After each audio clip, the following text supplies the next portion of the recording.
Welcome. I am Alyssa Melby, Voter Services Chair of the League of Women Voters of Northfield and Cannon Falls. I would like to welcome you to the Minnesota Senate 58 Candidate Forum. While all candidates were invited to participate in the forum today, Bill Leask was unable to attend. The League's policy is to allow candidate forums to proceed if at least one candidate is present. We thank the candidates and the audience for attending today and our internet audience for viewing. The League of Women Voters does not support or oppose a political party or a candidate for office. Sponsorship of this forum is a public service providing you with an opportunity to hear the candidates discuss important issues face-to-face. The views expressed here tonight are those of the candidates and not those of the League of Women Voters. Sponsorship of this forum is not an endorsement by the League of any particular candidate. There is never enough time to cover all of the issues. If you feel that your question was not addressed, please contact the candidate directly after the forum. And now I would like to introduce our moderator, Catherine Davis, a certified moderator from the Rochester League of Women Voters. Good morning, everyone. We're going to start the candidate forum with some opening statements. Candidate Graybow will be given 2 minutes for her opening statement and 1 minute for closing statements. Candidates unable to attend today's forum, again, were given the opportunity to have us read an opening statement on their behalf. And we're going to be going ahead and starting with Candidate Graybow. Hi, everyone. Can I just say a couple more things? I'm so sorry. Closing statements will be in random order. The order of answering questions will be rotated, and candidates have 1 minute to respond to questions. Please note our timekeepers, wonderful student volunteers from St. Olaf, who have a 30-second, and would you go ahead and show that? A 30-second and a 15-second sign. They will also have a stop sign. And we'll call time to be sure each candidate has the full 1 minute response time. We hope that most, if not all, of the questions will be those submitted by the audience. We also have questions submitted by email to the League of Women Voters, Northfield and Cannon Falls. So again, my apologies here. We'll go ahead and begin with your opening statement, Candidate Graybow. Hi, everyone. I'm Clarice Graybaugh, and I am running for the Minnesota State Senate. Thank you all for being here today, and thank you to the League for hosting this forum. So I'm a mother and a teacher and a city councilor here in Northfield. I moved here about 20 years ago with my husband, who I met in high school, and my 2 young children who were just babies at the time. I'm running for this seat for much the same reason that I ran for council, because I care deeply about this community and our district. And I believe we're in a crucial moment right now where decisions that are being made will have profound and long-lasting effects on our state. As an educator and an elected official, I see firsthand the challenges that families are facing every day, like access to health care and housing. I see our school district being forced to make cuts. I see the effects of climate change, from costly flooding to changing crop seasons. And this year, we had a $9 billion surplus at the state that could have helped address many of these issues, but instead was left on the table. We need leaders who are committed to speaking out against misinformation and to thoughtful policy making that's rooted in science and compassion for those who don't have as much. As I've been out door knocking this fall, more than any other issue, I hear people say they're exhausted by the division and the hateful rhetoric. I believe that people want to see compassion in their leaders, basic decency and reason. And it's something that I try to do every day in my role as an elected official, and it's something I'd like to bring to the Capitol to make positive change for our district. Thank you. Thank you so much. You mentioned that people are exhausted by the divide. As a member of the legislature, in what ways do you anticipate being able to work across the aisle? So I've served 4 years in a nonpartisan office now, and I work across the aisle every day already. I know how to do this. Whether you're a Democrat or Republican, I'm going to focus on the shared values that we all have, the need for health care and housing, an excellent world-class education, a thriving economy, and a sustainable future. Great, thank you. How would you vote to spend the $9.3 billion surplus? So we did have over $9 billion on the table that was Left there, it was an opportunity to address many of the needs that our state faces to ensure a fair and equitable recovery from the pandemic. The surplus was created from massive, record-breaking corporate profits, but was left because it was blocked by the Senate. The role of government at its most foundational level is to care for its people, and when it fails this responsibility, that burden merely falls. The problems don't go away. The burden just merely falls to local communities. Great, thank you so much. So, how would you determine how the legislature allocates money towards public safety? So I believe that we need a comprehensive strategy that includes law enforcement and addresses the issues that lead to crime. I have a strong voting record of supporting our police with the staff that they need and the resources that they've requested. But for too long, I believe in our country and in our state, we've mistaken our emergency response system to be our entire public safety system. This is not fair to community members or to our police, who are not equipped to solve all of society's problems. We can do better than this. We must support folks in their times of crisis so that issues get resolved early on, don't snowball. And I'm particularly proud as well that we now have a new full-time social worker on a police department, and the many ways that we are trying to incorporate community policing into our system. Great, thank you. This is actually a question from a community member. What steps should the legislature take to increase opportunities for renters to purchase homes, condos, or cooperative ownership models? So cities like ours have an enormous need for housing of all types, owner-occupied, renter-occupied, particularly affordable housing. We need significant increase in state support for affordable housing. Cities don't have the capacity to meet this need on their own. And this lack of housing profoundly affects our economy, our local employers, and even the school district that's facing declining enrollment now because of the difficulty in attracting and retaining new staff and families into the district. We have larger market forces that are out of our control, but we have tools that we should use to increase assistance with down payment and rent and rehab. I'm also very interested in the work that our Attorney General Keith Ellison has begun. He introduced a bill in Congress to allow manufactured home park owners first right to purchase their property if it is being sold. And that is something I would like to champion if in the legislature. Thank you. So what is your experience with the agriculture community? So I support family farmers, and I have spent a lot of time reaching out, doing rural door knocking. I participated in a farmer forum and listening to the needs that they have. I believe that family farmers deserve a fair shot to compete. Monopolies right now are dominating the market, and we need to strengthen our fight against antitrust violations. We need to expand the beginning farmer tax credit and listen to the needs that they say they have. We need to improve access to health care and broadband and the mental health services that they have told me themselves that they need.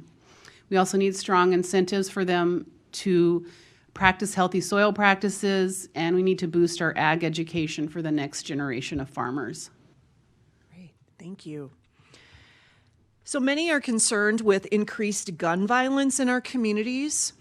What legislation, if any, would you support to help reverse this current trend and respond to the need for safer communities? So our children, they deserve to feel safe when they go to school, as do all of us, whether we're at work or a place of worship or going to the grocery store. We deserve the freedom to feel safe as we go about our day, and that is why I agree with the vast majority of Minnesotans who support just common sense gun safety measures like universal background checks and red flag laws, safe storage laws.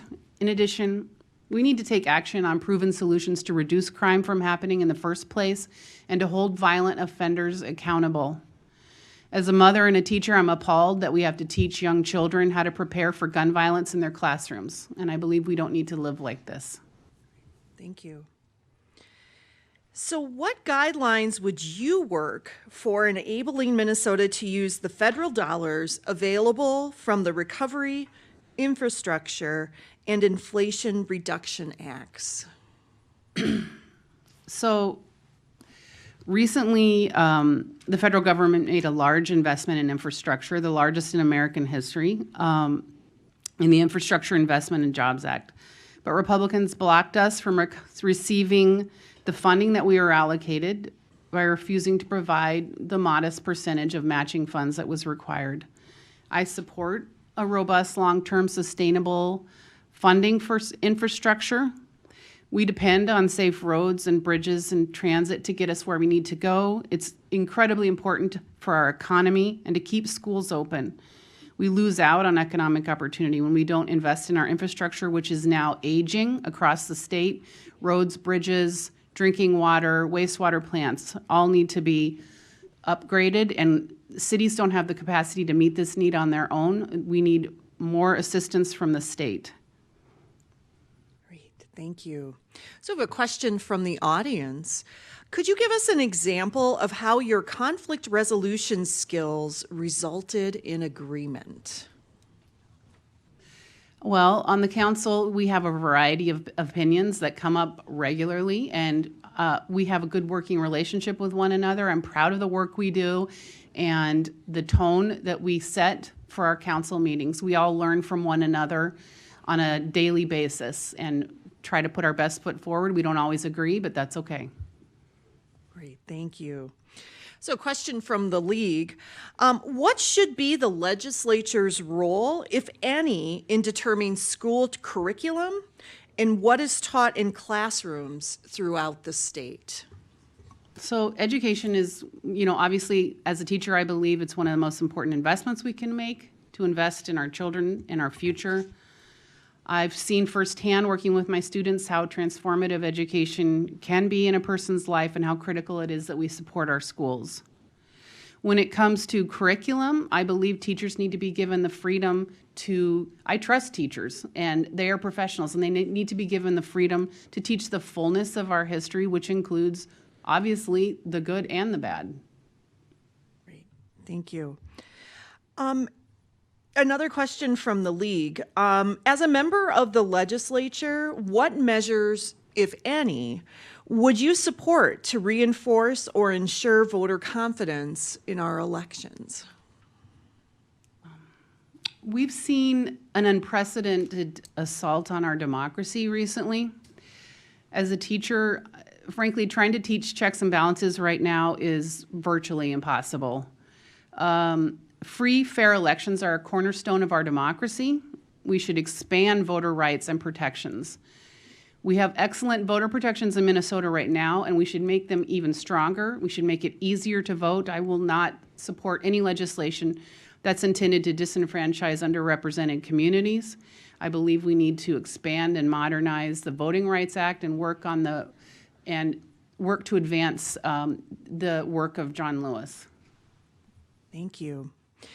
Our groundwater contains known pollutants from a variety of sources, but state administrative officials work with conflicting goals: water quality versus industry versus recreation. What laws would you support to improve and protect our groundwater? I guess I would broaden that out a little bit. I reject this binary that it's either environment or economy. I think we can do both. We have to do both. And it's something that we've worked on in the city. We are in the process of building a new drinking water plant because we have elevated levels of manganese in our water. And for me, this was an equity issue because the only way to remove manganese is with expensive RO systems that many families don't have access to. And so we will be embarking on this ambitious project, and we're going to need help from the state to do it. Great, Thank you. Another question from the audience. What, if any, input should the legislature have on state level use of eminent domain? This is not something that I have experience with. We've not done this in any time that I've been on the council. I think it would be something that you would only use as a last resort. All right, thank you. Another question from the league. Given the most recent Supreme Court ruling regarding Roe versus Wade, state legislatures may be enacting new laws regarding women's reproductive health issues, including access to care. What measures, if any, do you think the Minnesota legislature should enact regarding women's reproductive health and abortion?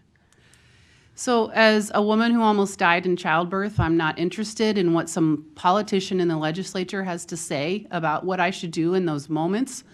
It's none of their business. I will fight to codify access to reproductive rights in the Minnesota Constitution. It is absolutely essential that all Minnesotans have the right to make healthcare decisions about their own bodies, their own lives and futures, and to have bodily autonomy. I strongly believe that all Minnesotans must continue to have access to full reproductive care, to get the care they need when they need it, without fear of retaliation, discrimination, or financial ruin, and I will fight for this. Thank you. Another question from the audience. How will you include those most impacted by housing needs in developing and implementing housing solutions?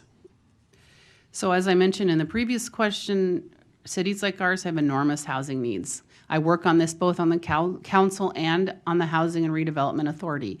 I have also a personal philosophy of trying to be out there and accessible and talking to community members as often as possible.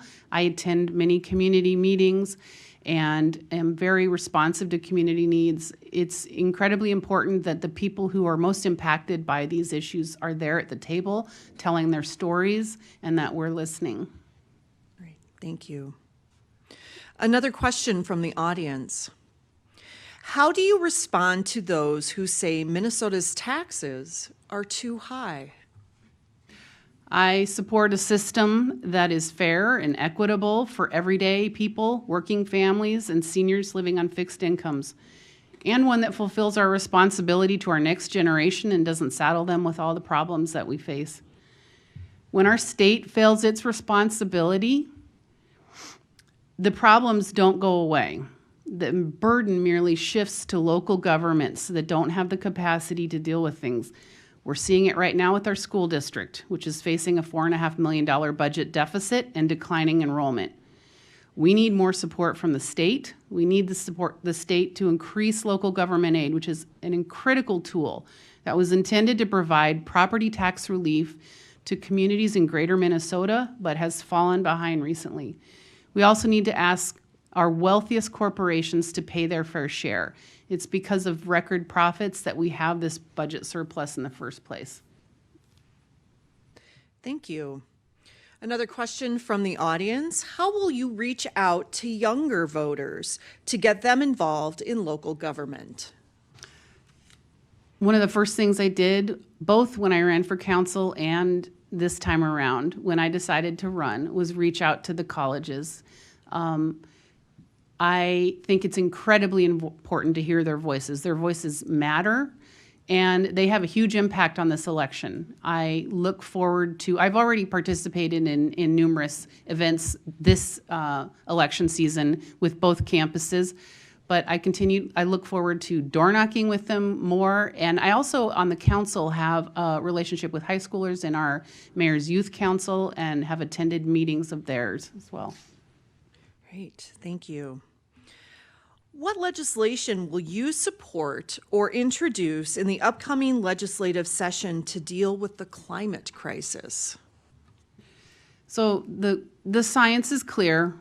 From costly flooding to changing crop seasons, climate change is here. We're experiencing its effects already on our health, on our infrastructure, and on our economy every day. We need bold and sustainable policies that will address the underlying causes.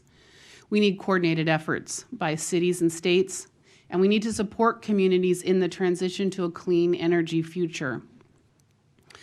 The cost to communities is very real. It affects everything from neighborhood flooding to infrastructure. It even affects cities' preparedness, even affects our bond rating, and therefore the rate at which we get interest rates for debt.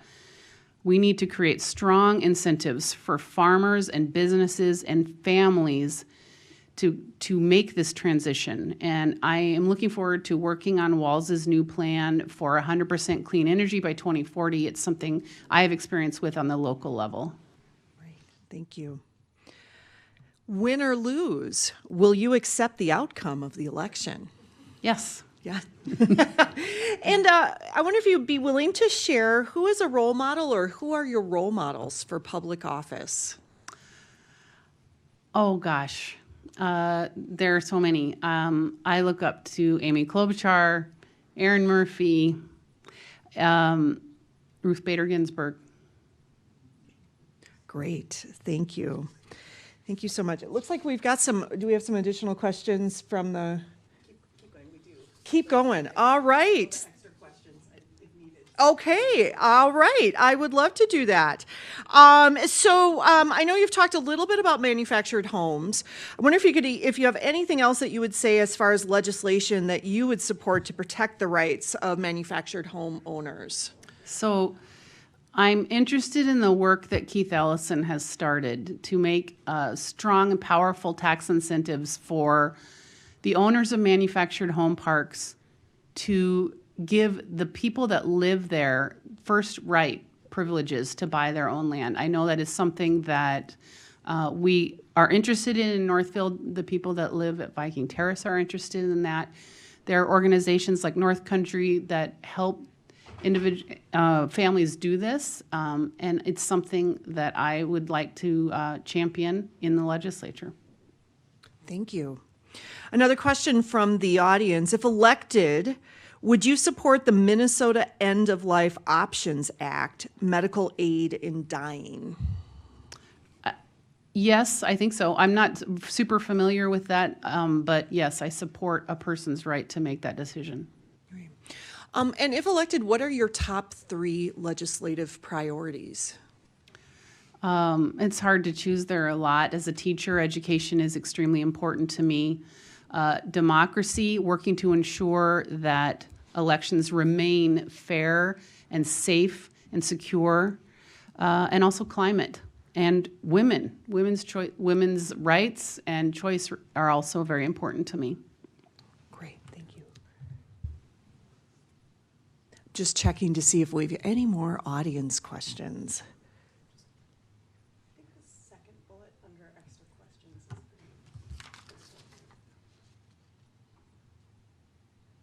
I've actually asked that one already.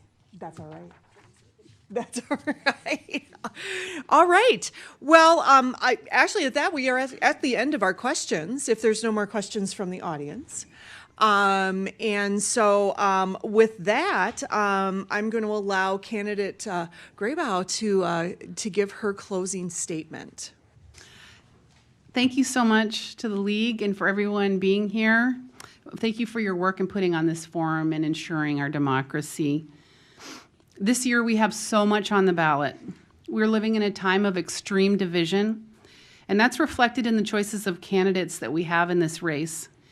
I believe we represent very different values, and we have a very different vision for where our state should be headed. I'm running to be a voice for compassion, to be part of something that seeks to build up rather than tear down, something that seeks to unite rather than divide, and to find common solutions rather than using problems to our advantage. I want to expand rights for women, children, LGBTQ, and communities of color. I want to work to expand access to voting, to be a champion for the environment, to support teachers and healthcare workers, to protect a woman's right to choose, and to reduce gun violence. And I believe in science and the importance of speaking out against misinformation. I'm running to bring my voice as a teacher and a city councilor to the legislature, to listen and to be a voice for reason. I'm asking for your vote, and I thank you for being here.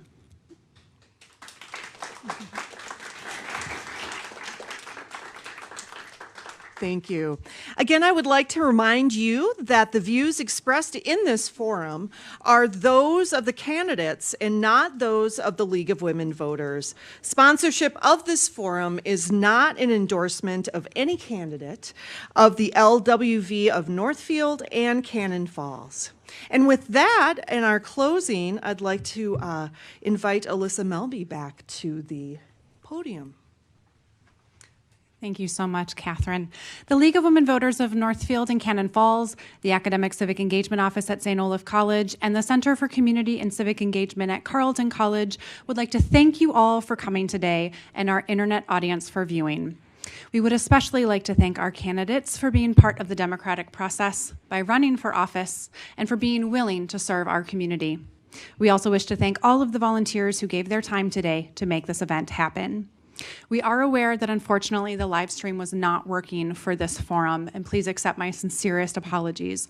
We're working to get it on, and for those of you who are watching this because you were unable to watch the live stream, thank you so much for joining us. We're working on getting it working for the upcoming forums, speaking of which, we have 3 more forums today. At 10:15, we'll hear from candidates who are running for Minnesota House 58A and 58B. At 11:45, we'll hear from candidates running for Northfield City Council. And at 1 o'clock, we'll hear from candidates running for Northfield School Board. The League also researches important issues to our members and to the health of our communities. If you are interested in finding more about what we do and how you can make a difference, please pick up a membership brochure at the registration table or visit us at www.lwvnorthfieldmn.org. Membership is open to anyone of any gender, age 16 and older. You can find more information about candidates and voting at www.vote411.org and lwvmn.org. Links to all the candidate forums and additional voter information can be found at our local website, lwvnorthfieldmn.org. Again, thank you for coming today, and remember to vote on November 8th.